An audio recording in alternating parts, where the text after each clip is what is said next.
ST Hasan के बोल का पलटवार किया महानगर अध्यक्ष ने। मुरादाबाद लोकसभा 6 से सपा के पूर्व सांसद एसटी हसन ने मोहम्मद आजम खान को एक मीडिया चैनल से बात करते हुए थैंकलेस एहसान फरामोश कहा था, और जिसके संबंध में मीडिया से बात करते हुए पूर्व महानगर अध्यक्ष शाने अली शानू ने एसटी हसन को करारा जवाब दिया। एक स्टेटमेंट आया है डॉक्टर एसटी हसन का, पूर्व सांसद का, जिसमें उन्होंने आजम खान की फैमिली और को लेकर के अखिलेश जी के साथ उनके थैंकलेस का उन्होंने जुमला इस्तेमाल किया। क्या कुछ इस पर आपकी राय है, क्या कहना चाहिए? देखिए, 2 दिन पहले तंजीम फातिमा जी आजम भाई की जो शरीक हयात हैं वो जेल में मिलने गई थी। उन्होंने मीडिया से के सवालों के जवाब में ये कहा कि हमें अल्लाह पे भरोसा है और अदालत पर भरोसा है। उनके बयान की तायद करते हुए माननीय राष्ट्रीय अध्यक्ष अखिलेश यादव जी ने भी यही कहा है कि जब हमारी सरकार आएगी तो हम उनका फ़ायदा कर सकते हैं या अदालत कर सकती है और फिर भगवान या अल्लाह कर सकता है। तो अब जो भाभी ने तंजीम फातिमा जी ने बयान दिया था उसकी तायद माननीय अखिलेश जी ने भी की। उसके बाद एसटी हसन साहब का ये लफ्ज़ इस्तेमाल करना कि आज़म खान साहब जो है एहसान फरामोश हैं, बहुत निंदनीय है। इस बयान के लिए अखिलेश जी को जो है एक्शन लेते हुए इन्हें पार्टी से निष्कासित करना चाहिए। जहां तक एहसान फरामोश की बात है तो एसटी हसन साहब इतने बड़े एहसान फरामोश हैं कि जब समाजवादी पार्टी से मेयर बने, सरकार बदलते ही बसपा सरकार में पहुंच गए। 2019 में जैसे ही इन्हें टिकट कराया आजम भाई ने, आजम भाई के एहसान के नीचे दबे हुए हैं।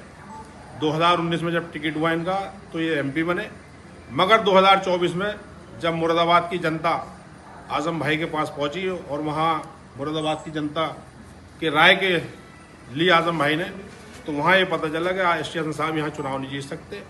उस राय को आजम भाई ने अखिलेश जी तक पहुँचाया और अखिलेश जी से कहा ये चुनाव नहीं जीत सकते।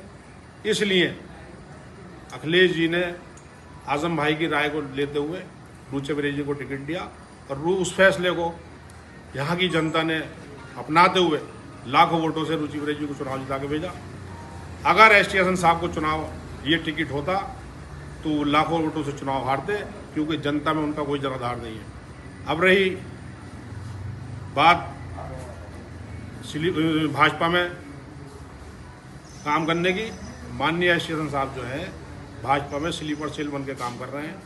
इन्होंने 2024 का चुनाव भी बसपा का लड़ाया जिससे भाजपा को फायदा हो। इनका मकसद ये है कि अखिलेश जी और आजम भाई के परिवार में झगड़ा हो और दो फाड़ हो जाए, जिससे आने वाले 2027 के चुनाव में भाजपा को फायदा हो और हमारी सरकार न बने, भाजपा की सरकार बने। आप सीधा इल्ज़ाम लगा रहे हैं डॉक्टर एसटी हसन पर कि स्लीपर सेल के रूप में, भाजपा के स्लीपर सेल के रूप में काम कर रहे हैं एसटी हसन साहब। ये बयान यही दर्शाता है आजम भाई के और अखिलेश जी के परिवार में कोई झगड़ा नहीं है। ये क्यों बीच में आते हैं, इनका स्टेटस इतना नहीं है कि आजम भाई और अखिलेश जी के परिवार के बारे में कोई टिप्पणी करें। इसके अलावा उन्होंने अब्दुल्ला आजम के बारे में भी कहा है कि वो अखिलेश से छोटे हैं और उन्होंने उनकी बात मान ली। अब्दुल्ला आजम खान साहब और अखिलेश जी के स्टेटस में बहुत फ़र्क है। माननीय अखिलेश जी जो है राष्ट्रीय अध्यक्ष जी हैं पार्टी के, मगर एसटी हसन साहब के और आजम भाई के स्टेटस में भी बहुत फ़र्क है।